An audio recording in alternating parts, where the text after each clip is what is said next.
तो आइए हम सभा की शुरुआत करते हैं और सभा में जाने से पहले प्रार्थना करते हैं। आइए हम प्रार्थना करें।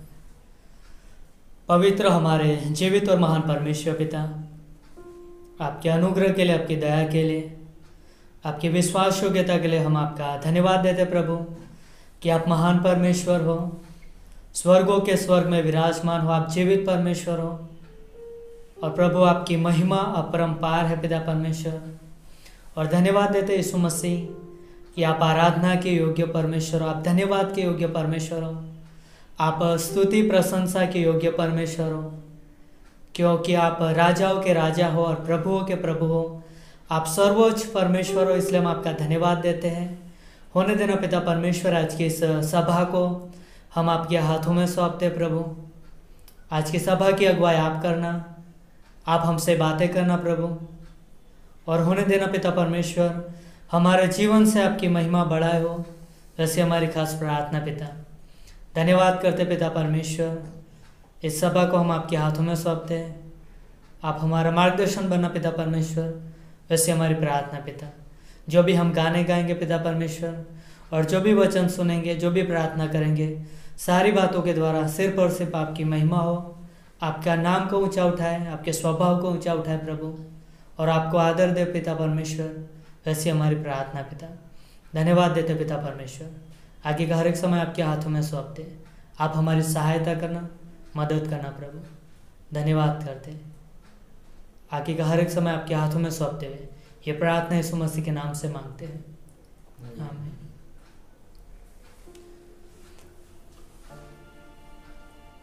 तो आइए इस समय हम गानों के द्वारा परमेश्वर की महिमा करते, उसकी बड़ाई करते हैं। और हम जानते हैं कि ये क्रिसमस का समय है और इसकी वजह से हम क्रिसमस के गाने गाते हैं। तो आज मसीहा आया, नूर का बादल छाया, मिट गया गम का छाया, सबने खुशी से गाया।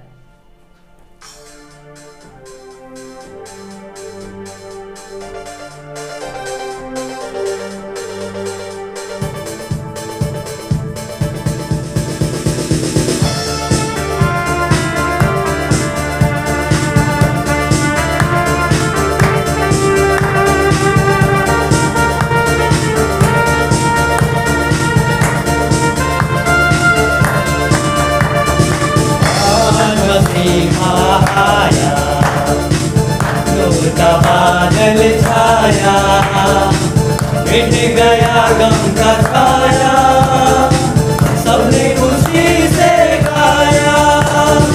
आज मसीहा आया, नूर का बादल छाया, मिट गया गम का छाया, सबने खुशी से गाया।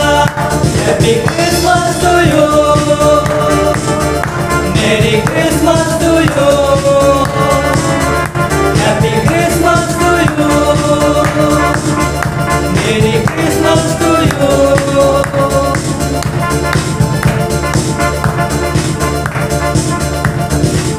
अंधियारों में दीप जला है, रोशन रोशन हर चेहरा है। अंधियारों में दीप जला है, रोशन रोशन हर चेहरा है। दिल का हर एक दाग मिटा है, होठों पे अब ये सदा है। Happy Christmas to you, merry Christmas to you, happy Christmas to you, merry Christmas to you. आया, नूर का बादल छाया, मिट गया गम का छाया, सबने खुशी से गाया। आज मसीहा आया, नूर का बादल छाया, मिट गया गम का छाया, सबने खुशी से गाया।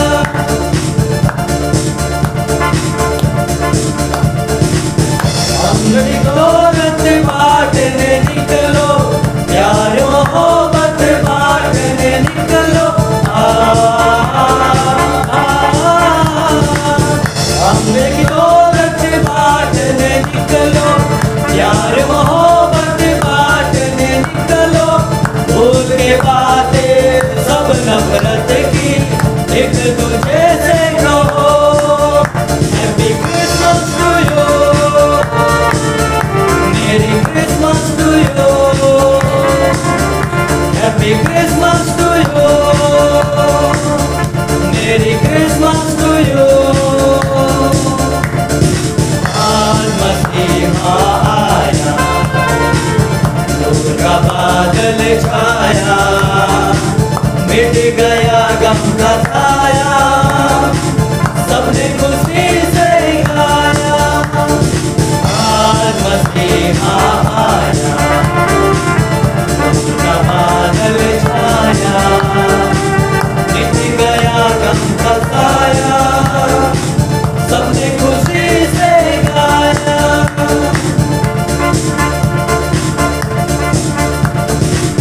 भाग खुला है मुझ पे करम का, फजल हुआ इब्ने मरियम का। भाग खुला है मुझ पे करम का, फजल हुआ इब्ने मरियम का। क्यों अब गम का जिक्र करूं मैं, सारे जहां से कहूं मैं। Happy Christmas to you, merry Christmas to you, happy Christmas to you, merry Christmas to you. आज मसीहा आया, नूर का बादल छाया, मिट गया गम का साया, सबने खुशी से गाया। आज मसीहा आया, नूर का बादल छाया, मिट गया गम का साया, सबने खुशी से गाया। Merry Christmas to you, happy Christmas to you, merry Christmas to you.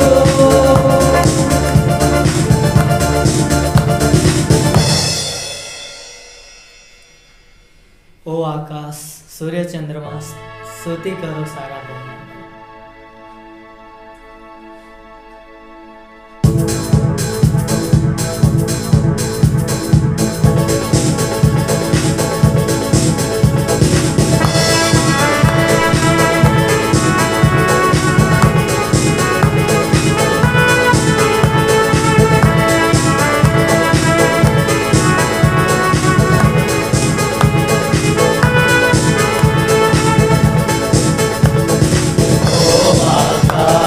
सूर्य चंद्रमा स्तुति करो सारा भूमंडल।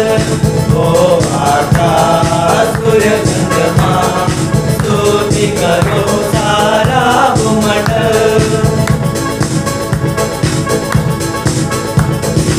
यीशु ने तुझसे प्रेम किया, तेरे लिए अपना प्राण दिया। यीशु ने तुझसे प्रेम किया, तेरे लिए अपना प्राण दिया। नरक से आत्मा को बचा लिया, नरक से आत्मा को बचा लिया। आनंद जीवन सब को दिया। ओ आकाश सूर्य चंद्रमा स्तुति करो सारा भूमंडल। ओ आकाश सूर्य चंद्रमा स्तुति करो सारा भूमंडल। अनुग्रह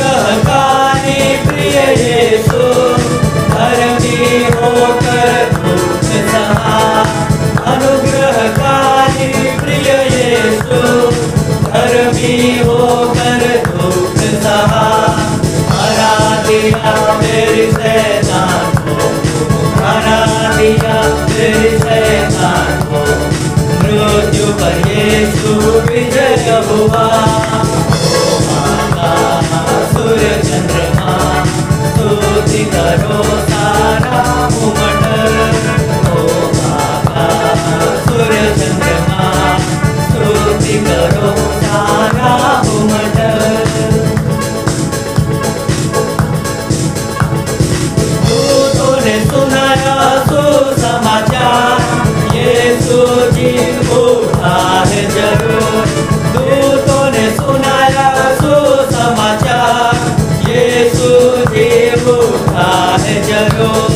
बाजे बजाते गाते बाजे बजाते गाते जय जय बोलो जय जयकार। ओ आकाश सूर्य चंद्रमा स्तुति करो सारा भूमंडल। ओ आकाश सूर्य चंद्रमा स्तुति करो सारा भूमंडल। स्तुति करो सारा भूमंडल। धन्यवाद देते हमारे जीवित और महान परमेश्वर पिता। आप मृत्यु में से जी उठने वाले परमेश्वर हो। हाँ प्रभु, स्वर्गदूतों ने भी घोषणा की कि आप जिंदा हो प्रभु, और खुद आपने साबित करके दिखाया, और आपने लोगों से मिले, बातें किया प्रभु, समय बिताया। और धन्यवाद देते यीशु मसीह कि आपकी वजह से ही हम आपकी आराधना कर पाते हैं, आपकी वजह से ही हम आपकी महिमा कर पाते प्रभु। धन्यवाद करते यीशु मसीह उस अद्भुत क्रूस पर दिए हुए बलिदान के लिए, अद्भुत प्रेम के लिए और अद्भुत अनुग्रह के लिए पिता परमेश्वर, जो आपने हम पर दिखाया प्रभु। हाँ पिता परमेश्वर, आप हमसे अद्भुत प्रेम करते हो, और उस प्रेम को पिता परमेश्वर हमें विवश करता है आपकी महिमा करने के लिए। और इसलिए हम आपके चरणों में, आपकी उपस्थिति में आते प्रभु, आपकी बढ़ाई करते प्रभु, आपके नाम को ऊंचा उठाते हैं, आपको धन्यवाद की बलि चढ़ाते प्रभु। धन्यवाद देते महान परमेश्वर कि आप हमारे बीच में हो। आपकी उपस्थिति के लिए हम आपका धन्यवाद करते हैं। धन्यवाद हो प्रभु यीशु मसीह, धन्यवाद करते, धन्यवाद हो।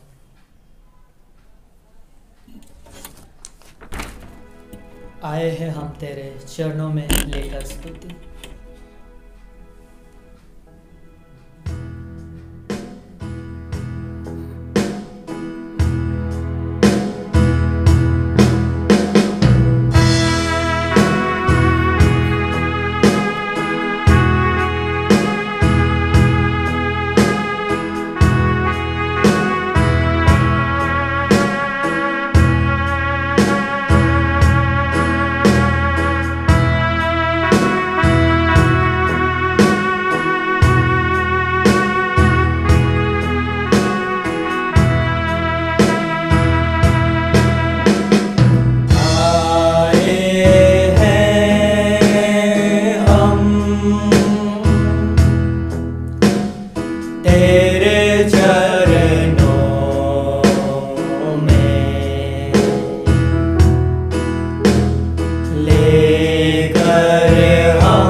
सर्वशक्तिमान पिता परमेश्वर, हम आपकी आराधना और स्तुति करते हैं प्रभु, आपके नाम को ऊंचा उठाते हैं परमेश्वर। हाँ प्रभु, हम आपके चरणों के आगे आते हैं पिता। हमें पिता परमेश्वर आपके वचन में बढ़ने के लिए मदद कीजिए पिता परमेश्वर, आपके कार्य करने के लिए मदद कीजिए प्रभु। धन्यवाद देते हैं पिता परमेश्वर कि आपकी कृपा हमारे ऊपर अपरंपार रीति से बरसी है प्रभु। हाँ सर्वशक्तिमान पिता परमेश्वर, आपके नाम की आराधना और स्तुति करते हैं परमेश्वर। सच में पिता परमेश्वर आप महान हो परमेश्वर। हम इस समय प्रार्थना करते हैं, इस मिडवीक सभा को भी प्रभु हम आपके हाथ में सौंपते हैं पिता परमेश्वर, आप अगुवाई करिए। और पिता परमेश्वर प्रार्थना करते हैं और जो भी संदेश आएगा उसमें पिता परमेश्वर आपकी अगुवाई चाहते हैं प्रभु। हम दास को भी आपके हाथ में सौंपते हैं पिता परमेश्वर, आपकी बुद्धिमत्ता से प्रभु भरिए और उनके द्वारा प्रभु आप हमसे बातें करने विषय में प्रार्थना करते हैं परमेश्वर। यहाँ उपस्थित प्रत्येक के जीवन को फिर से हम आपके हाथ में सौंपते हैं प्रभु। और परमेश्वर जो भी ऑनलाइन सुन रहे हैं पिता परमेश्वर, उनको भी पिता आपके वचनों से आशीषित करना प्रभु। धन्यवाद करते हैं, फिर से हमारा जीवन आपके हाथ में सौंपते हैं। इस सभा को भी हम आपके हाथ में सौंपते हैं। प्रार्थना उद्धारकर्ता यीशु प्रभु के नाम से मांगते हैं, आमीन।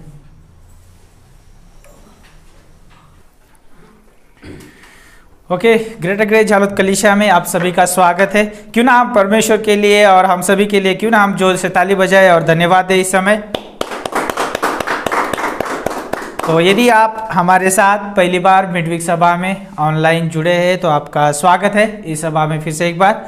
और अद्भुत समय रहेगा आज का, हम अद्भुत संदेश सुनेंगे आज की शाम में। लेकिन मैं आप सभी को प्रोत्साहित करना चाहूँगा, एक क्रिसमस का मंथ है तो रियली आप अपने हृदयों को तैयार करिए परमेश्वर के सुसमाचार को बांटने के लिए और यीशु मसीह को लोगों तक पहुँचाने के लिए अपने हृदयों को तैयार करिए। और जितना मौका आपको मिलता है उतना आप परमेश्वर के बारे में बांटने के लिए तैयार रहिए। तो हम भी तैयार हैं। तो ये जो 25 तारीख को जो है शाम को प्रोग्राम है, क्रिसमस प्रोग्राम 25 शाम को 6 बजे शुरू होगा, है ना। तो आप रियली ज़रूर उस प्रोग्राम का हिस्सा बनिए, उसके लिए प्रार्थना करिए कि प्रभु उस प्रोग्राम में रियली बहुत सारे लोगों को लेके आए जो अभी तक यीशु मसीह को नहीं जाना, उनके लिए खास करके प्रार्थना करिए कि जब वो आए तो अद्भुत संदेश रहे, अभिषेक भरा संदेश समय रहे, और जब वो संदेश सुने तो उनके जीवन में रियली बदलाव आ सके, उसके लिए प्रार्थना ज़रूर करिए। और क्रिसमस की जो प्रोग्राम है उसकी जो भी छोटी मोटी ज़रूरत है उसके लिए भी आप ज़रूर प्रार्थना करें, प्रभु उपाय करेगा। और कल से जो है कैरल सिंगिंग शुरू हो रहा है, आप याद रखिए और ज़रूर हमारे साथ सहभागी होइए और प्रभु आपको उस कैरल सिंगिंग में भी आशीषित करे। तो क्यों ना इन सारी बातों के लिए प्रार्थना करें और हम आगे बढ़े। तो लेकिन ये याद रखिए, जैसे कि आज हम इस बुधवार को मिले हैं इस मिडवीक सभा में, तो वैसे उसी रीति से हम रविवार को भी मिलते हैं 4 बजे रविवार की सभा में, और अद्भुत सभा रहती है। हम चाहते हैं कि आप उसमें भी सहभागी हो जाए और रियली और परमेश्वर के वचन का आनंद उठाइए। तो आइए प्रार्थना करते हैं। प्रभु हम धन्यवाद देते हैं, इन सारी बातों को आपके सम्मुख लाते हैं प्रभु। खास करके हम क्रिसमस प्रोग्राम के लिए हम प्रार्थना करते हैं। हम जानते प्रभु ये क्रिसमस महीना है और परमेश्वर ये जो हम आनंद मनाते हैं प्रभु आप में मनाते हैं प्रभु, क्योंकि आप हमारे लिए 2000 साल पहले इस जगत में आए प्रभु, और आपने वो कार्य किया जो कोई नहीं कर सकता परमेश्वर। सारे मनुष्य जाति के लिए उद्धार का कारण प्रभु आप ठहरे प्रभु, स्वर्ग जाने का मार्ग प्रभु आपने तैयार किया। इन सारी बातों के लिए हम धन्यवाद देते प्रभु, और हम प्रार्थना करते प्रभु जो भी 25 तारीख की शाम को प्रोग्राम है प्रभु, उसमें लगने वाली हर एक ज़रूरत है प्रभु आपके स्वर्गीय भंडार से पूरी करना। खास करके हम कलीसिया को आपके हाथों में सौंपते प्रभु, अगुवाई करना, हर एक व्यक्ति से बात करना परमेश्वर, हर एक कार्य में, हर एक योगदान में प्रभु यीशु मसीह सहभागी है परमेश्वर। सभी लोग धन्यवाद देते हैं इन सभी के लिए जो आपसे प्रेम रखती है परमेश्वर की कलीसिया। और खास करके हम प्रार्थना करते उस सभा में जो भी संदेश रहेगा प्रभु यीशु मसीह, अभिषेक भरा संदेश हो, पासबान को आपके हाथों में सौंपते, और अनुवाद भी करेंगे प्रभु, उस अनुवाद को भी आपके हाथों में सौंपते प्रभु, और सुनने वाला हर एक व्यक्ति को आपके हाथों में सौंपते प्रभु। अनुग्रह के शब्द सुने और प्रभु उनका जीवन महिमा का स्थान बने आपका परमेश्वर। धन्यवाद देते प्रभु, हम प्रार्थना करते ये आज की मिडवीक सभा आपके हाथों में सौंपते प्रभु। जो भी संदेश रहेगा प्रभु आज उस संदेश को प्रभु आप रियली अगुवाई करें परमेश्वर, आपके दास को भी प्रभु आप अगुवाई करें प्रभु, आपके दास के द्वारा आज हमसे बात करिए परमेश्वर। धन्यवाद देते प्रभु यीशु मसीह, सारी बातों को आपके हाथों में सौंपते हैं, अगुवाई करिए यीशु मसीह के नाम से हम मांगते हैं, आमीन आमीन। ओके, अभी एक अद्भुत संदेश रहेगा, है ना, तो क्यों ना हम इस समय कन्वे का स्वागत करते हैं उसके लिए, है ना, तो ताली बजाए स्वागत है।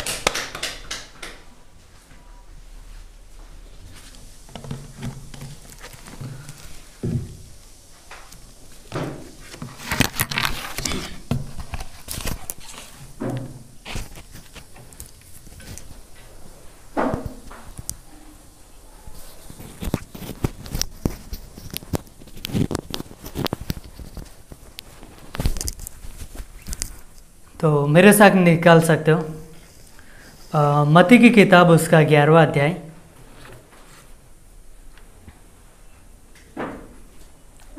मत्ती की किताब उसका 11वां अध्याय और 28 से लेकर 30वीं पंक्ति तक हम पढ़ेंगे।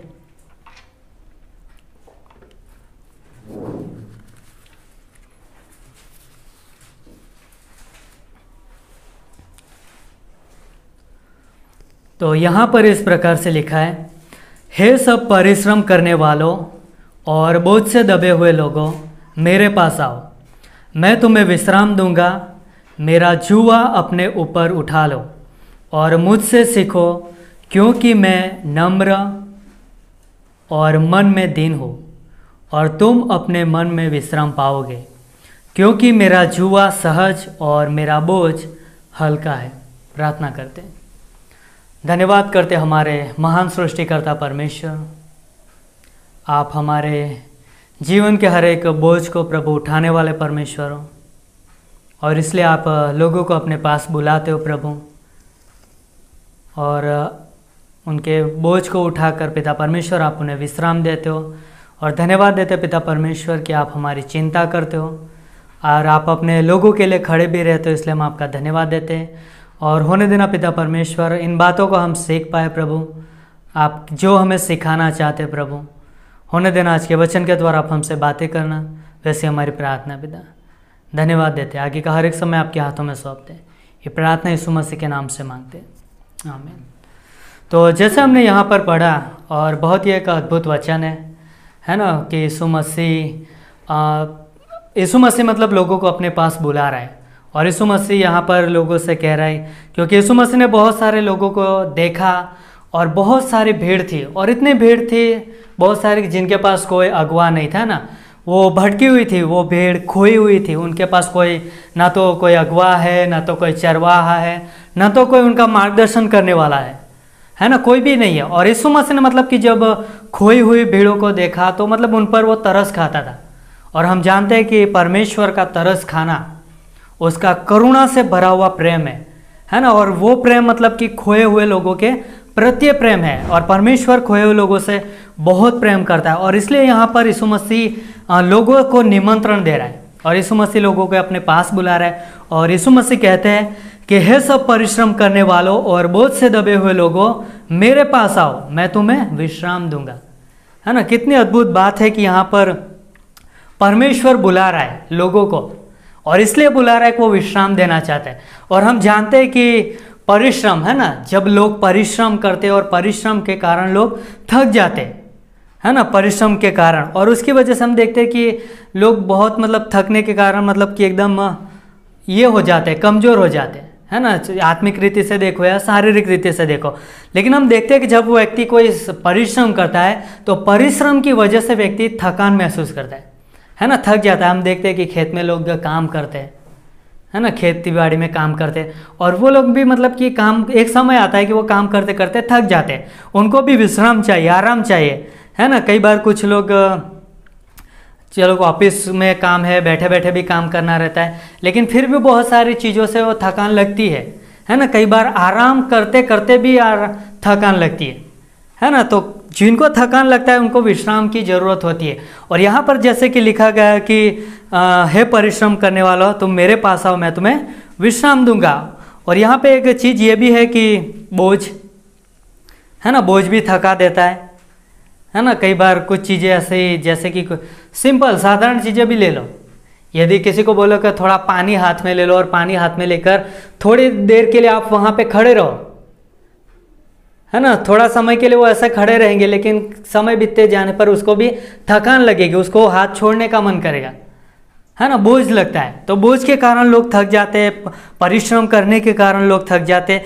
लेकिन इस दुनिया में हम देखते हैं कि यीशु मसीह जिन लोगों को निमंत्रण दे रहा है, तो यीशु मसीह उन लोगों को देखता है कि जिनके पास कोई चरवाहा नहीं है ना, लोग पाप के कारण लोग थके हुए है ना, लोग परमेश्वर रहित है, लोगों के पास कोई आशा नहीं है ना, इसके कारण लोग थके हुए, लोग परमेश्वर के भटके हुए हैं, उनके पास कोई अगुवा नहीं है, कोई चरवाही करने वाला नहीं है जो उनको सही राह दिखाए, और उसके कारण मतलब कि लोग थके हुए है ना। वो परिश्रम है ना, वो सच्ची शांति के लिए यहाँ वहाँ वो लोग भटकते हैं, है ना, सच्चे आनंद के लिए वो लोग इधर उधर घूमते हैं, और उसकी वजह से मतलब कि ये सब पाप का परिणाम है, पाप के नतीजे हैं। और पाप के कारण लोग अलग अलग मेहनत करते हैं, अलग अलग परिश्रम करते हैं, अलग अलग बोझ उठाते हैं। लेकिन यहाँ पर यीशु मसीह कहता है कि है सब परिश्रम करने वालों और बोझ से दबे हुए लोगों, तुम मेरे पास आओ और मैं तुम्हें विश्राम दूंगा। और हम जानते हैं कि जो लोग परिश्रम करते हैं, मेहनत करते हैं ना संसार के अंदर, और जो लोग पाप के परिश्रम में दबे हुए, पाप के बोझ में दबे हुए, तो वो लोग मतलब कि एक आत्मिक रीति से वो बोझ के नीचे दब जाते हैं। लोग मानसिक रीति से भी वो पीड़ित होने लगते हैं, शारीरिक रीति से भी मतलब कि वो थक जाते हैं। और इसलिए मतलब कि यीशु मसीह लोगों से बुलाता है और लोगों को कहता है कि तुम मेरे पास आओ, मैं तुम्हें विश्राम दूंगा। और यीशु मसीह मतलब कि लोगों को विश्राम देने के लिए बुला रहा है। तो जब मतलब कि कोई व्यक्ति यीशु मसीह के पास आता है, तो जब यीशु मसीह उन लोगों को विश्राम देता है, तो यीशु मसीह उन विश्राम के अंदर अपनी सच्ची शांति देता है ना। जो व्यक्ति विश्राम पाता है वो सच्ची शांति का अनुभव करता है अपने जीवन में, चाहे परिस्थिति कैसे भी क्यों न रही, चाहे समस्या कैसे भी क्यों न रही, कोई भी परिस्थिति क्यों न रही। लेकिन एक व्यक्ति जब यीशु मसीह के पास आता है और उस पर विश्वास करता है, तो वो व्यक्ति अपने जीवन में शांति को पाता है, क्योंकि यीशु मसीह ने खुद उनसे प्रतिज्ञा किया है कि जैसा संसार तुम्हें शांति देता है वैसा मैं तुम्हें शांति नहीं देता। यीशु मसीह कहते हैं कि मैं तुम्हें अपनी शांति देता हूँ। वो शांति जो जीवन को एक हरा भरा बना सकती है, वो शांति जो परमेश्वर की महिमा में आगे बढ़ सकती है, और वो शांति परमेश्वर लोगों को देना चाहता है। और जो लोग शांति महसूस करते हैं परमेश्वर की विश्राम के अंदर, वो लोग संतुष्टि भी पाते है ना। परमेश्वर जो विश्राम देता है उस विश्राम के अंदर संतुष्टि भी होती है। वो मतलब कि उधर उधर भागते नहीं रहते कि मुझे ये चाहिए वो चाहिए, मेरे पास ये नहीं है वो नहीं है, लेकिन वो अपने आप को यीशु मसीह में संपूर्ण देखते हैं कि यीशु मसीह में मैं संपूर्ण हूँ, है ना। सारी कमी घटी यीशु मसीह में पूर्ण किया गया है, क्योंकि यीशु मसीह ने मेरे लिए जो भी क्रूस पर भुगतान करना था सारी कीमत चुका दी गई है। तो वो व्यक्ति अपने आप में यीशु मसीह में देखते हैं, और इसकी वजह से हर एक विश्वासी मतलब कि यीशु मसीह में संतुष्टि को महसूस करता है। यदि वो यीशु मसीह पर के द्वारा वो विश्राम पाता है तो वो शांति पाता है, वो संतुष्टि महसूस करता है, और अपने जीवन के हर एक एरिया में वो आनंदित रहता है, चाहे वो परिस्थिति कोई भी क्यों ना हो, समस्या भी कोई भी क्यों ना हो, है ना। बाइबल भी बताती है कि याकूब में लिखा है कि है मेरे भाइयों, जब तुम नाना प्रकार की परीक्षा में पढ़ो तो उसे पूरे आनंद की बात समझो। और इसलिए मतलब कि यीशु मसीह लोगों को निमंत्रण दे रहा है, और यहाँ पे यीशु मसीह ये भी कह रहा है कि मेरा जुआ अपने ऊपर उठा लो, है ना। यीशु मसीह कहते हैं कि मेरा जुआ अपने ऊपर उठा लो, है ना। हमारा जो जुआ था कैसा था? पाप का जुआ था, है ना, जो कि बाहर से दबने वाला जुआ था, और वैसा जुआ पाप का कि जो कि हमें नरक की ओर लेके जाता था। और हमारा जो जुआ था वो सारा जुआ यीशु मसीह ने अपने ऊपर उठा लिया, है ना। इसीलिए तो हम स्वतंत्र हुए, इसलिए हम स्वतंत्रता का आनंद उठाते, इसलिए हम स्वेच्छा से परमेश्वर की योजना में, उसकी मर्जी में उसकी हम सेवा करते, उसकी महिमा करते, उसकी हम आराधना करते, उसके पीछे चलते, क्योंकि हम स्वतंत्र हैं, क्योंकि हमारा जो बोझ था, हमारा जो भार था, वो यीशु मसीह ने अपने ऊपर उठा लिया। और इसलिए यीशु मसीह यहाँ पर कहता है कि मेरा जुआ अपने ऊपर उठा लो, है ना। यीशु मसीह का जुआ हल्का जुआ है ना, वो एकदम सरल जुआ है, उसमें कोई बोझ नहीं है। और इसलिए हम परमेश्वर की महिमा कर सकते हैं, इसलिए हम परमेश्वर की आराधना कर सकते हैं, और इसलिए मतलब कि हम परमेश्वर को धन्यवाद देते हैं कि परमेश्वर ने हमारे सारे बोझ को, हमारे सारे भार को, है ना, उसने अपने ऊपर उठा लिया। और इसलिए हम देखते हैं कि पाप हमने किया था और पाप की सज़ा हमें मिलनी चाहिए थी, लेकिन यीशु मसीह ने हमारी बदले में, है ना, उन्होंने हमारी जगह लिया, है ना। प्रतिस्थापन बोलते हैं कि पाप हमने किया था, हमें सज़ा मिलनी चाहिए थी, लेकिन हमारी जो सज़ा थी वो यीशु मसीह ने क्रूस पर ले लिया। यीशु मसीह हमारे बदले क्रूस पर मारे गए, है ना। रोमन 5:8 में लिखा है कि परमेश्वर अपने प्रेम की भलाई हम पर इस रीति से प्रकट करता है कि जब हम पापी थे तब यीशु मसीह हमारे लिए क्रूस पर मरा। तो कितना अद्भुत प्रेम है कि यीशु मसीह हमसे प्रेम करता है, और वो हमारा जो बोझ है, वो हमारा जो भार है, वो अपने ऊपर ले लेता है, हमें स्वतंत्र करता है। और उसका जो बोझ है, यीशु मसीह का जो हल्का बोझ है, जो एकदम सरल है, जो हम उठा सकते हैं, और वो बोझ है यीशु मसीह कहता है कि मैं तुम्हें दूंगा। और वो यीशु मसीह कहते हैं कि मेरा जुआ अपने ऊपर उठा लो। और कितनी अद्भुत बात है कि परमेश्वर हमसे प्रेम करता है, और उसकी वजह से आज हम परमेश्वर के संतान हैं, है ना। परमेश्वर के हम वारिस हैं, हमने नया जन्म पाया है, उसके राज्य के लिए हम हैं। और इसलिए मतलब कि हम यीशु मसीह में नई सृष्टि है, परमेश्वर ने हमें गोद लिया है। इन चीज़ों को हम याद रखते हैं, और हम परमेश्वर की सेवा के लिए, उसकी महिमा के लिए जीते हैं, और ये एक अद्भुत बात है। तो इसलिए मतलब कि परमेश्वर की सेवा करना हमारे लिए कोई कठिन बात नहीं है। यदि कठिन बात होती तो परमेश्वर हमें कभी भी नहीं बताता कि आप मेरी ये आज्ञाओं मानो, या आप मेरे लिए ये करो वो करो, है ना। हम कर सकते, इसलिए यीशु मसीह ने आज्ञा दिया है। यदि कठिन होता तो परमेश्वर हमें कभी भी नहीं बताता, लेकिन उसका जो बोझ है वो हल्का है ना, जिसको हम उठा सकते हैं, और इसलिए यीशु मसीह ने उस बोझ को हमें दिया। लेकिन यीशु मसीह और भी कहते हैं कि यीशु मसीह कहते हैं कि मुझसे सीखो, है ना। यीशु मसीह कहता है कि मुझसे सीखो। यीशु मसीह अपने लोगों को सिखाना चाहते, है ना, जो उस पर विश्वास करते हैं, उनके पीछे चलते हैं, उनकी आराधना करना चाहते हैं, उनकी महिमा करना चाहते हैं। क्योंकि हम नहीं जानते कि हमें क्या करना है ना। हमें ये भी नहीं पता कि हमें प्रार्थना कैसे करनी चाहिए, लेकिन परमेश्वर हमें सिखाता है, पवित्र आत्मा हमारी अगुवाई करता है, वो हमें मार्गदर्शन देता है। और इसलिए मतलब कि यीशु मसीह कहते हैं अपने लोगों से, जो उन पर विश्वास करता है, उनके पीछे आता है ना, उसकी संतान बनता है। तो यीशु मसीह उनसे कहते हैं कि तुम मुझसे सीखो। और यीशु मसीह अपने लोगों को सिखाना चाहता है। और कौन सीख सकता है? जो एक व्यक्ति सच्चा शिष्य बनना चाहता है ना, यीशु मसीह का अच्छा विद्यार्थी बनना चाहता है, यीशु मसीह के पीछे चलना चाहता है, तो वो व्यक्ति अपने मन में सीख पाता है। और इसलिए मतलब कि यीशु मसीह ने कहा कि मैं मन में नम्र हो और दीन भी हो, है ना। कितना अद्भुत बात है कि यीशु मसीह मन में नम्र है और दीन भी है। यीशु मसीह का ये स्वभाव है कि वो मन में नम्र है और दीन भी है ना। इसलिए हम फिलिपी उसका 2 अध्याय में देखते हैं कि यीशु मसीह परमेश्वर होने के बावजूद भी हमारे लिए वो मनुष्य बन गया, है ना। यहाँ तक कि मनुष्य के सेवा भी करने लगा, है ना। उसके पैर धोने लगा, उनके बचाव के लिए, उनके उपाय के लिए जो भी मतलब कि करना है, उन सारी चीज़ों को वो करने लगा। क्यों? ताकि वो उनसे अपना प्रेम बांट सके, उनको अपना अनुग्रह दे सके, उनके लिए उपाय निकाल सके, है ना, उद्धार के लिए। और इसलिए हम देखते हैं कि यीशु मसीह लोगों से निमंत्रण दे रहे हैं, लोगों से बुला रहे हैं, और यीशु मसीह लोगों को बुलाते हैं। और जो कोई भी उसके पास आता है, यीशु मसीह के पास, तो वो व्यक्ति अपने जीवन में उद्धार पाता है ना। अविश्वासी व्यक्ति जब यीशु मसीह के पास आते हैं तो वो अपने जीवन में उद्धार पाता है, और वो व्यक्ति हमेशा के लिए अनंत सुरक्षा में हो जाता है। वो परमेश्वर के घर का वारिस बन जाता है ना। स्वर्ग का में उसको रहने के लिए घर मिलता है। तो कितनी अद्भुत बात है कि परमेश्वर जिनको बुलाता है उनको उद्धार भी देता है ना, उन्हें धर्मी भी ठहराता है, उनके लिए परमेश्वर उपाय भी करता है, और परमेश्वर उन्हें सिखाता है, परमेश्वर उन्हें समझाता है। और परमेश्वर कहता है कि यीशु मसीह कि तुम मुझसे सीखो, है ना। यीशु मसीह सिखाना चाहता है। तो क्यों मतलब कि परमेश्वर हमें सिखाना चाहता है? क्यों परमेश्वर हमें सिखाना चाहता है?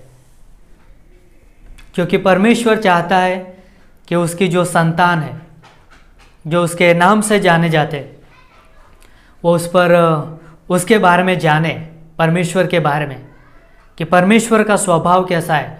और परमेश्वर इसलिए मतलब कि अपनी संतानों को वो सिखाना चाहता है कि परमेश्वर की जो संतान है वो प्रशिक्षित होने वाले लोग बने। क्योंकि बाइबल हमें ये बताती है कि ज्ञान के अभाव से, है ना, जो लोग परमेश्वर के ज्ञान को नहीं जानते, है ना, वो लोग मतलब कि नाश के मार्ग में जाते हैं। तो इसलिए मतलब कि परमेश्वर कहते हैं कि उनको सिखाना चाहता है परमेश्वर अपने लोगों को। और परमेश्वर के हृदय की चाह है, परमेश्वर के हृदय की इच्छा है कि परमेश्वर के लोग परमेश्वर से सीखे। और इसलिए यीशु मसीह लोगों से बुलाता है सीखने के लिए। और आज हम संसार में भी देखते हैं, माता पिता होने के नाते अपने बच्चों के प्रति वो यही उम्मीद रखते कि मेरे बच्चे पढ़े लिखे, है ना, जाने समझे सीखे। और उसी प्रकार मतलब कि परमेश्वर सिखाता है। और जो व्यक्ति मतलब कि परमेश्वर का शिष्य बनना चाहता है वो व्यक्ति मतलब कि सीखने के लिए तैयार रहते हैं, है ना। बाइबल बताती है कि परमेश्वर नम्र व्यक्ति को सिखाता है ना, नम्र व्यक्ति को परमेश्वर सिखाता है। परमेश्वर नम्र व्यक्ति को क्यों सिखाता है?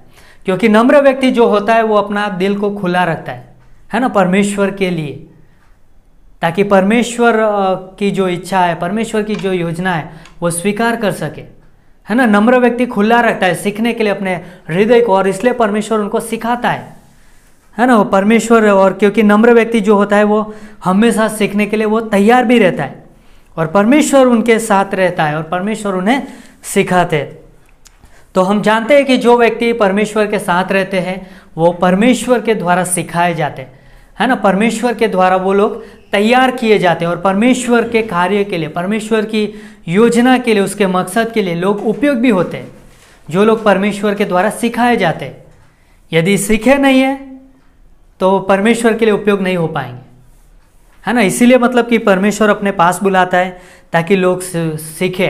और इसलिए मतलब कि हम जानते हैं कि जो लोग परमेश्वर के साथ रहते हैं ना, यीशु मसीह के साथ रहते हैं, उसके वचन के साथ रहते हैं, तो वो लोग मतलब कि परमेश्वर के बारे में सीखते हैं, है ना। अलग अलग बातें, बहुत सारी चीज़ें सीखते हैं लोग। परमेश्वर के बारे में सीखते हैं, उसके स्वभाव के बारे में, कि परमेश्वर कितना प्रेमी परमेश्वर है, वो कितना अनुग्रहकारी परमेश्वर के, उसका हृदय क्या चाहता है। मतलब उस तरीके से लोग मतलब कि परमेश्वर को जान पाते हैं, और परमेश्वर के बारे में फिर वो प्रचार भी कर पाते हैं, परमेश्वर के बारे में लोगों को बता भी सकते हैं, है ना। जो लोग परमेश्वर के साथ रहते हैं, परमेश्वर के साथ रहते हुए सीखते हैं, तो वो लोग मतलब कि प्रलोभन में भी वो प्रलोभन में भी वो सीखते हैं कि कैसे प्रलोभन से बचना है ना, किस तरीके से परमेश्वर प्रलोभन के अंदर कैसे सामना करना है उसको, किस तरीके से परमेश्वर सहायता करता है, सामर्थ देता है, अगुवाई करता है ना, वचन के द्वारा। और वो सारी चीज़ें मतलब कि सीखते हैं। समस्याओं में कैसे स्थिर रहना है, हाँ, कैसे जीवन के छोटे छोटे विवरणों में, जीवन की छोटी छोटी चीज़ों में किस तरीके से उसके अंदर भी मतलब कैसे सीखना है, कैसे चिंता होती है तो किस तरीके से अपनी चिंताओं को परमेश्वर पे डालना है, उन सारी बातों को एक व्यक्ति सीखता है, एक विश्वासी, जब वो परमेश्वर के साथ रहता है, जब वो परमेश्वर के साथ समय बिताता है। तो बहुत सारी चीज़ें हैं अलग अलग तरीके से परमेश्वर के साथ रहते हुए सीखने के लिए। लेकिन एक चीज़ ये है कि यीशु मसीह का एक हृदय है ना। हम जानते हैं कि इस धरती पर हम क्रिसमस प्रोग्राम करने वाले, तो उसका मकसद ये है कि हम खोए हुए लोगों तक पहुंच पाना, है ना। या तो कोई भी कार्य क्यों ना हो, है ना। पौलुस तंबू बनाता था, लेकिन उसका मकसद क्या था? प्राणों को जीतना, है ना, खोए हुए लोगों को ढूंढना। मतलब कोई भी हमारा कार्य, कोई भी हमारा व्यवसाय और कोई भी हमारी बातें क्यों ना रही, सारी बातों के द्वारा खोए हुए लोगों को ढूंढना है ना। और ये बातें खोए हुए लोगों को ढूंढना और उनसे प्रेम करना हमें सीखना है। और यीशु मसीह इसीलिए लोगों को, एक विश्वासी को अपने पास बुलाता है।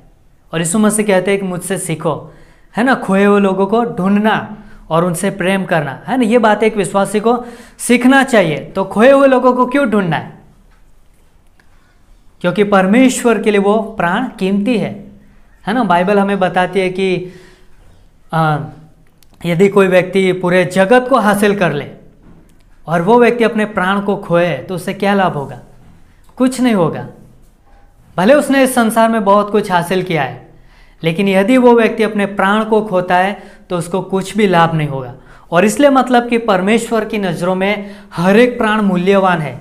और प्राण में परमेश्वर की नज़रों में कोई ऊंचाई नीचाई नहीं है, लेकिन परमेश्वर की नज़रों में हर एक प्राण का मूल्य कीमती है। और इसलिए मतलब कि परमेश्वर हर एक प्राण को मूल्य देता है, हर एक प्राण को वो बचाना चाहता है। और परमेश्वर की इच्छा है कि कोई भी नष्ट न हो। और इसलिए मतलब कि परमेश्वर हर एक प्राण को वो मूल्य समझता है और इसलिए हर एक प्राण को वो बचाना चाहता है।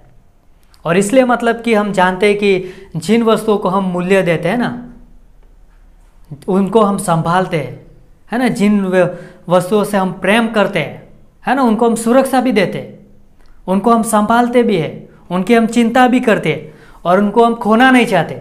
यदि वो खो भी गई तो अभी हम उसको ढूंढने के लिए बहुत परिश्रम करेंगे, उसको ढूंढेंगे। हम चाहेंगे कि वो खोई हुई चीज़ मुझे वापस मिल जाए। और इसलिए मतलब कि हमें याद रखना है कि यीशु मसीह का खोए हुए लोगों के प्रति प्रेम था, है ना, ढूंढता था वो। और इसलिए हम देखते हैं कि मत्ती 7:7 में भी यीशु मसीह ने वायदा किया है कि यदि तुम ढूंढोगे तो पाओगे भी। और इसलिए मतलब कि यीशु मसीह ने कहा कि जाओ सारी सृष्टि में जाकर सुसमाचार प्रचार करो, है ना, खोए हुए प्राणों को ढूंढो और उनको लेके आओ, है ना, परमेश्वर के भवन में, परमेश्वर के पास।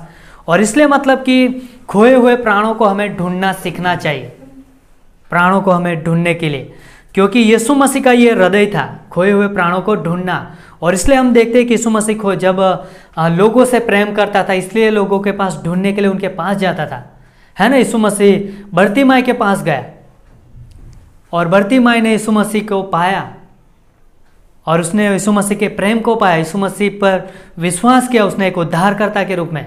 उसने अपने जीवन में चंगाई को भी पाया, है ना। यीशु मसीह जक्कई के घर पे गया, जो कि चुंगी लेने वाला जक्कई था, जो कि संसार की रीति से उनको द्वेषद्रोही गिना जाता था, उनको तुच्छ समझा जाता था।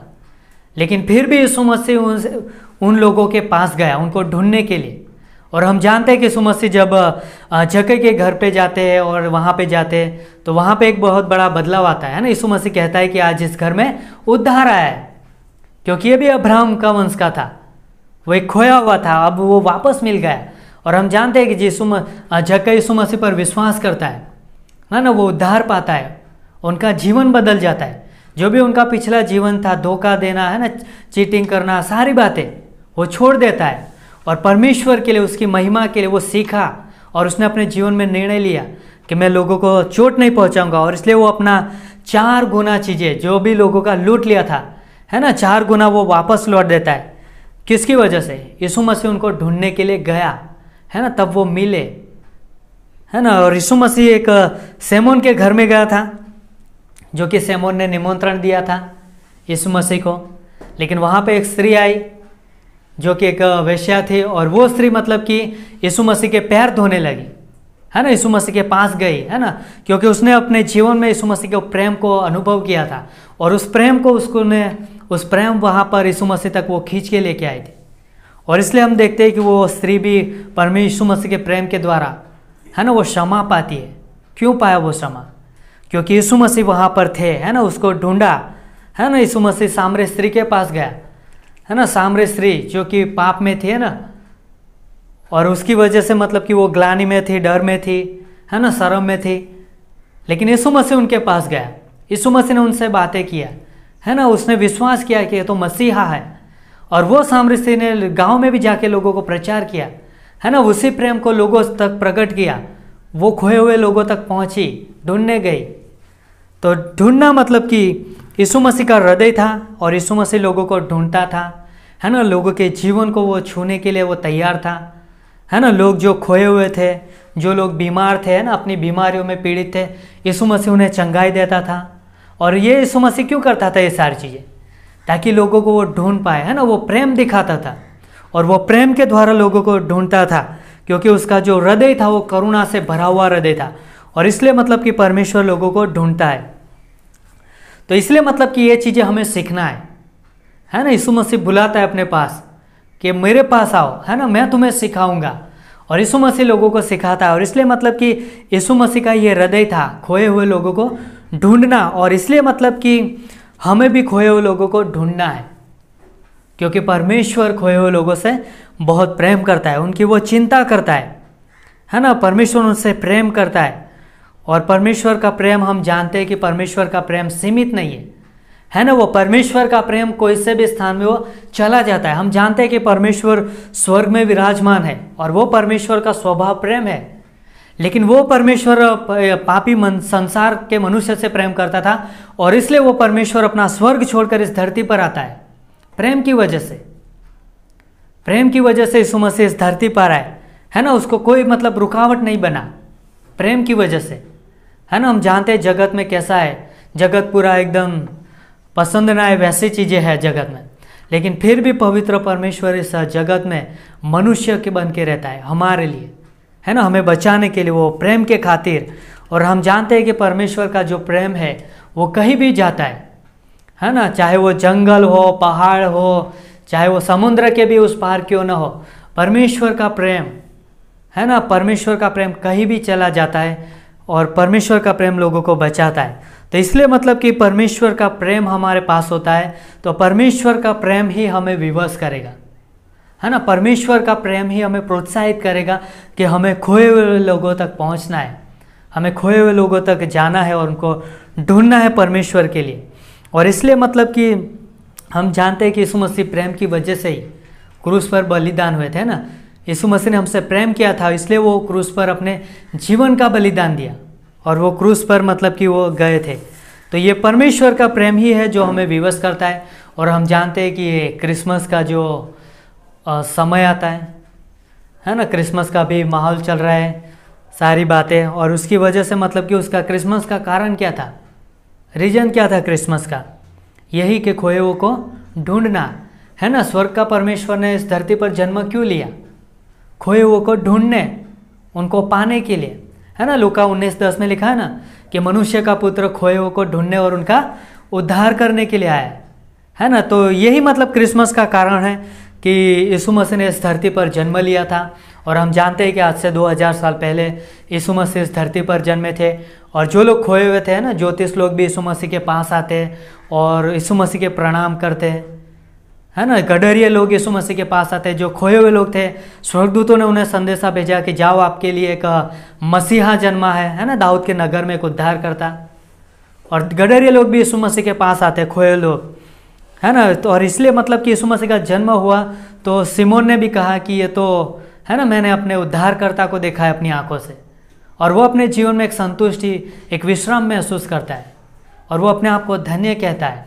तो कितनी अद्भुत बात है कि परमेश्वर खोए हुए को लोगों को ढूंढता है और ढूंढने के लिए आता है। और इसलिए मतलब कि हम इस क्रिसमस प्रोग्राम के द्वारा हम खोए लोगों को ढूंढेंगे और लोगों को परमेश्वर के पास लेके आएंगे। तो इस दुनिया में मतलब कि ऐसा कोई भी इंसान ऐसा नहीं है कि जो परमेश्वर के प्रेम न पा सके, है ना। इस दुनिया में मतलब कि ऐसा कोई मतलब व्यक्ति नहीं है जो परमेश्वर का प्रेम न स्वीकार कर सके, मतलब वो ऐसा व्यक्ति कोई नहीं है ना। क्योंकि परमेश्वर ने मनुष्य को अपने स्वरूप में बनाया है ना, उस तरीके से बनाया है कि वो हर एक व्यक्ति पापी, कितना भी बड़ा पापी क्यों ना रहा, लेकिन वो व्यक्ति परमेश्वर के प्रेम को पा सकता है यदि वो यीशु मसीह के पास आता है। तो इसलिए मतलब कि हमें याद रखना है कि हर एक मनुष्य जो इस संसार में रहता है वो परमेश्वर के स्वरूप में है, परमेश्वर की समानता में, और परमेश्वर ने उसे बनाया है। और इसलिए परमेश्वर चाहता है कि जो परमेश्वर ने बनाया है, जो परमेश्वर के स्वरूप में, तो परमेश्वर उनको खोना नहीं चाहता है, उनको बचाना चाहता है। और इसलिए मतलब कि परमेश्वर उसे ढूंढता है और वो जिम्मेदारी आज हमारे पर है। और इसलिए आज इस दुनिया पर कलीसिया है जो कि प्राणों को खोजेगी, है ना। इसलिए हर एक विश्वासी की जिम्मेदारी है जो प्राणों के लिए कदम उठाएगी। तो इसलिए मतलब कि हमें याद रखना है कि यीशु मसीह ने कहा है कि मुझसे सीखो, है ना। और इसलिए हम यीशु मसीह के से सीखते हैं। और यीशु मसीह ने हमें जो महान आज्ञा भी दिया है ना, मत्ती 28:20 के अनुसार कि जाओ और जगत के लोगों को सुसमाचार प्रचार करो। और यीशु मसीह कहते हैं कि जो लोग यीशु मसीह की आज्ञाओं को मानते हैं उनको परमेश्वर की ओर से उनको धन्य कहा गया है कि वो व्यक्ति अपने जीवन में आशीषित होंगे, क्योंकि वो व्यक्ति यीशु मसीह की महान आज्ञा को मानते हैं और वो व्यक्ति परमेश्वर की इच्छा को पूरा करते हैं, है ना। परमेश्वर के पास जाते हैं और परमेश्वर से सीखते हैं और परमेश्वर की बड़ाई करते हैं। तो विश्वासी होने के नाते हमें याद रखना है कि हम परमेश्वर के हमने सिर्फ कामों को ही नहीं देखा, लेकिन उसके स्वभाव को हम जानते हैं, है ना। परमेश्वर चंगाई लेके आता है हमारे जीवन में, हम प्रार्थना करते हैं, परमेश्वर हमारे जीवन में चंगाई लेके आता है ना, एक चमत्कार करता है। लेकिन चमत्कार के पीछे परमेश्वर का संदेश ये होता है कि हमारा ध्यान परमेश्वर पर रहे, कि परमेश्वर हमसे क्या चाहता है, इस चमत्कार के पीछे उसका उद्देश्य क्या है, उसकी मंशा क्या है ना। परमेश्वर चाहता है कि हम उसको जान सके, है ना, उसको समझ सके। और इसलिए मतलब कि जब हम प्रार्थना करें तो प्रार्थना में भी हम खोए हुए लोगों को ढूंढे, है ना। जब हम देखें हमारे आसपास कि कौन व्यक्ति है जो विश्वास में नहीं है ना, उनके लिए हम प्रार्थना कर सकते। जब तक वो बच न जाए तब तक हम उनके लिए प्रार्थना कर सकते, उनको सुसमाचार दे सकते, उनके पास जा सकते, हम परमेश्वर के बारे में उनको बता सकते, ताकि वो लोग परमेश्वर को जाने और अनंत नरक से बच जाए। और इसलिए मतलब कि हम जो कुछ भी योजनाएं बनाते, चाहे वो क्रिसमस प्रोग्राम की हो, चाहे वो कोई भी कार्य काम करने की हो, कोई भी बातें क्यों ना हो, लेकिन उन सारी बातों के द्वारा हमें खोए लोगों को ढूंढना है। और ये बातें मतलब कि हमें सीखना है यीशु मसीह से। और जब हम सीखेंगे तो अपने जीवन को समर्पित करेंगे और परमेश्वर की इच्छा के अनुसार, चाहे वो रुकावट हो, समस्या हो, लेकिन फिर भी हम खोए हुए प्राणों तक हम बढ़ते जाएंगे, है ना। तो परमेश्वर का ये अद्भुत प्रेम है। और इसलिए मतलब कि हमें कीमत चुकाना भी पड़े तो तैयार रहना है ना। हो सकता है हमें अपनी प्रतिष्ठा भी खोना पड़े तो भी खोने के लिए तैयार रहना है, क्योंकि परमेश्वर की इच्छा, उसके मकसद को, उसकी योजना को हमें पूरा करना है। तो परमेश्वर बुलाता है और जो भी उनके पास जाता है ना, अविश्वासी जाता है तो वो उद्धार पाता है, अनंत सुरक्षा पाता है। लेकिन जब वो परमेश्वर के पास रहता है, समय बिताता है ना, वचन के साथ सीखता है, तो परमेश्वर के द्वारा बहुत सारी चीज़ों के द्वारा सिखाया जाता है और परमेश्वर के लिए उपयोग होता है, उसकी महिमा के लिए। तो परमेश्वर बुलाता है और सिखाता भी है। आमीन। प्रार्थना करते हैं। धन्यवाद देते हैं हमारे जीवित और महान परमेश्वर पिता कि आप परमेश्वर होने के बावजूद भी आपने इस धरती पर मनुष्य रूप धारण करके जन्म लिया प्रभु। हाँ प्रभु, क्योंकि आपके नज़रों में हर एक प्राण मूल्यवान थे प्रभु, और इसलिए प्रभु हमारे जीवन का सबसे बड़ा उदाहरण आप हो कि खोए हुए लोगों को कैसे बचाना है, वो बातें सीखने के लिए, और सीखने के लिए आपने नमूना दिया है प्रभु कि हम कैसे खोए हुए लोगों तक पहुंच सकते हैं। और धन्यवाद देते हैं आपके वचन के लिए, वायदों के लिए कि आप अपने लोगों के साथ रहते हो प्रभु, और उनके जीवन को आप उपयोग करते हो, सामर्थ्य देते हो और सारी बातों में आप अगुवाई करते हो, इसलिए धन्यवाद देते। धन्यवाद करते इस समय के लिए और आज की सभा के लिए। आगे के समय को आपके हाथों में सौंपते। ये प्रार्थना यीशु मसीह के नाम से मांगते हैं, आमीन।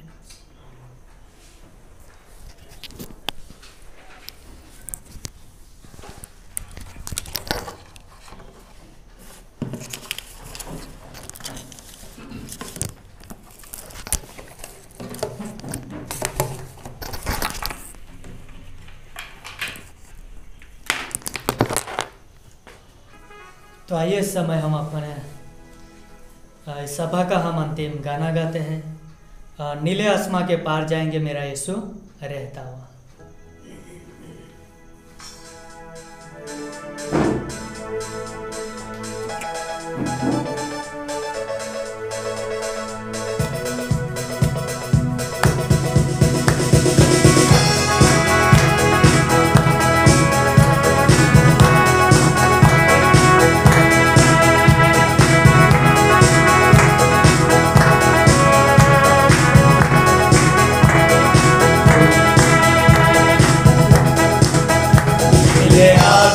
पार जाएंगे मेरा यीशु रहता वहाँ।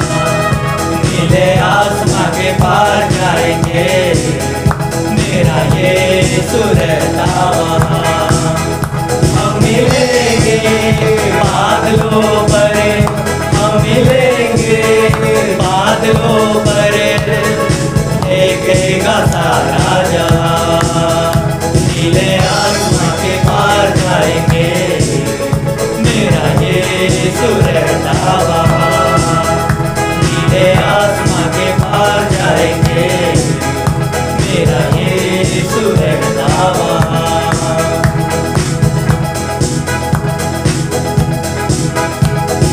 कोई भी वादा न होगा अधूरा, हर एक वादा उसका होता है पूरा। उसका कोई भी वादा, उसका कोई भी वादा न होगा अधूरा, हर एक वादा उसका होता है पूरा। उसका कोई भी वादा, उसके आने का वादा भी पूरा होगा, देखेगा सारा जहां। उसके आने का वादा भी पूरा होगा, देखेगा सारा जहां। हम मिलेंगे बादलों पर, हम मिलेंगे बादलों पर, देखेगा सारा जहां। नीले आसमां के पार जाएंगे मेरा यीशु रहता वहाँ। नीले आसमां के पार जाएंगे मेरा यीशु रहता वहाँ।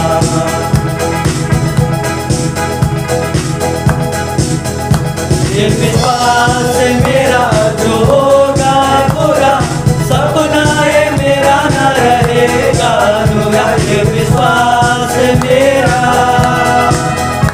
ये विश्वास मेरा जो होता है पूरा, सपना ये मेरा न रहेगा अधूरा। ये विश्वास मेरा, उसके संग हम रहेंगे अपने यीशु के, देखेगा सारा जहां। उसके संग हम रहेंगे अपने यीशु के, देखेगा सारा जहां। हम मिलेंगे बादलों पर, हम मिलेंगे बादलों पर, देखेगा सारा जहां। नीले आसमां के पार जाएंगे मेरा यीशु रहता वहाँ। नीले आसमां के पार जाएंगे मेरा यीशु रहता वहाँ। मेरा यीशु रहता वहाँ। मेरा यीशु रहता वहाँ।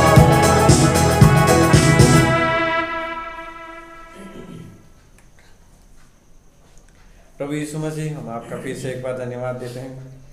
हाँ परमेश्वर, आज आपने आपके वचनों से पिता हमसे बातें की है और परमेश्वर हम आपके उद्धार को ग्रहण करने के लिए योग्य नहीं थे, फिर भी प्रभु जी आपने उतना प्रेम किया हमसे कि प्रभु आप स्वर्ग छोड़कर हमारे लिए इस धरती पे आ गए पिता।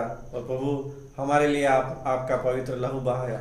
और परमेश्वर आपने उस लहू के द्वारा हमें उस पापों से शुद्ध किया है, उस पापों से हमें धो दिया है परमेश्वर। और हमें आपके संतान होने का प्रभु जी आपने हमें जो मौका दिया है परमेश्वर, उस बात के लिए हम आपका धन्यवाद करते हैं प्रभु। सच में परमेश्वर आपका प्रेम वो अनुग्रह से भरा हुआ प्रेम है परमेश्वर, जो कभी कोई शर्त नहीं रखता हमारे सामने। धन्यवाद देते हैं पिता परमेश्वर। और पिता परमेश्वर इस सभा को भी प्रभु आपने आशीषित किया है परमेश्वर, जो जिन्होंने पिता इस सभा के वचन को सुना है प्रभु, उन सब को परमेश्वर आपने आशीषित किया है परमेश्वर। धन्यवाद देते हैं पिता। प्रभु जी फिर से हमारा जीवन आपके हाथ में सौंपते हैं प्रभु। हम फिर से ना मिले तब तक प्रभु जी आपकी अगुवाई में बने रहे। हम एक दूसरे के लिए प्रार्थना करें, एक दूसरे के लिए प्रोत्साहन का कारण बने प्रभु। ऐसा होने देना प्रभु। धन्यवाद देते हैं इस सभा को आशीषित करने के लिए। फिर से हमारा जीवन आपके हाथ में सौंपते हैं प्रभु यीशु मसीह के नाम से मांगते हैं, आमीन।